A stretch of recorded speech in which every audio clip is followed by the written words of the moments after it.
Secular শাসন আমাদের এখানে চাপায় দেওয়া হয়েছে, এটা কিন্তু মানে ন্যাচারালি এখানে তৈরি হয় না, ফিরিঙ্গিরা এসে এটা আমাদের উপর চাপায় দিছে এবং এটা তাদেরকে বল প্রয়োগের মাধ্যমে টিকায় রাখতে হয়।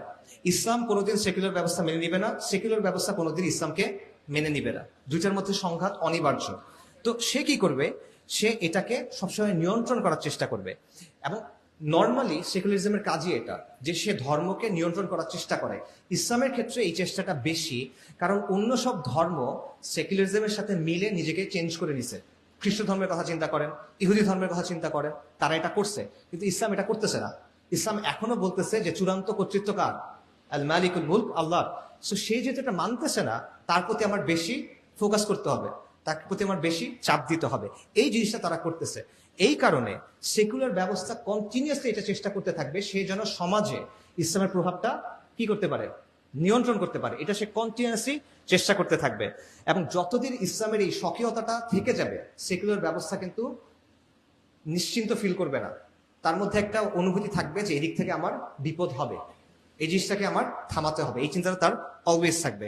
এই জন্য সে কি করবে, সে পাবলিক স্ফিয়ারে ইসলামের যে প্রভাব এটাকে সে কমানোর চেষ্টা করবে। সে ইসলামের রাজনৈতিক যে চেতনা বা সামগ্রিক যে চেতনা এটাকে ভেঙে ফেলার চেষ্টা করবে এবং সে মুসলিমদের চেষ্টা করবে মুসলিমরা যেন আদর্শিকভাবে সেকুলার কাঠামোকে গ্রহণ করে নেয়। সো এই কারণে শিক্ষা এবং জ্ঞান নিয়ে যে বিষয়টা, এটা সরাসরি সেকুলার শাসনের সাথে জড়িত। এবং আবারও এটা অন্য একটা ভাবে চিন্তা করতে পারে, সেটা হলো আধুনিক যে শাসন, এটা দুইটা দিক আছে। একটা হলো রাষ্ট্রের বল প্রয়োগের ক্ষমতা, একটা হলো রাষ্ট্রের মানুষের চিন্তাকে নিয়ন্ত্রণ করার ক্ষমতা। একটা হলো শক্তি প্রয়োগ, একটা হলো সম্মতি উৎপাদন। শক্তি প্রয়োগ কিভাবে হয়?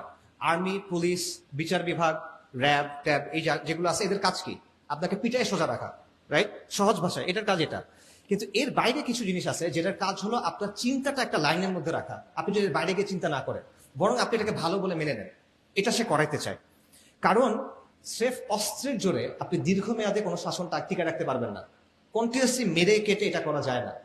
মানুষের চিন্তাটাকে যদি আপনি নিয়ন্ত্রণ করতে পারেন, মানুষ যদি একবার মনে করে যে না ঠিক আছে এটা খারাপ কি ভালো, তো এটার জন্য আমরা তো গ্যাঞ্জামে কেন যাব, তখন কিন্তু আপনি এটা পারবেন। সো এই জিনিসটা এখানে খুব গুরুত্বপূর্ণ এবং আদর্শিক কিছু ব্যাপার রাষ্ট্রের জন্য ইউজ করে, যাতে করে সে সমাজকে, সমাজের মানুষের চিন্তাকে নিয়ন্ত্রণ করতে পারে। এবং এটার জন্য কি কি ইউজ করে, সে এখানে ইউজ করে মিডিয়া, সে এখানে ইউজ করে বিভিন্ন প্রতিষ্ঠান এবং সংস্কৃতি, এবং সে ইউজ করে শিক্ষা ব্যবস্থা। সে শিক্ষা ব্যবস্থার মধ্য দিয়ে আপনাকে কিছু জিনিসপত্র ছোটকাল থেকে বুঝায় দেয়, মগজ ধোলাই করে সহজ ভাষায়, যাতে করে আপনি এটার বিরোধিতা না করেন, যাতে করে আপনি এটাকে প্রশ্ন না করেন, যাতে করে আপনি মনে করেন যে না এই জিনিসটা আমার জন্য ভালো।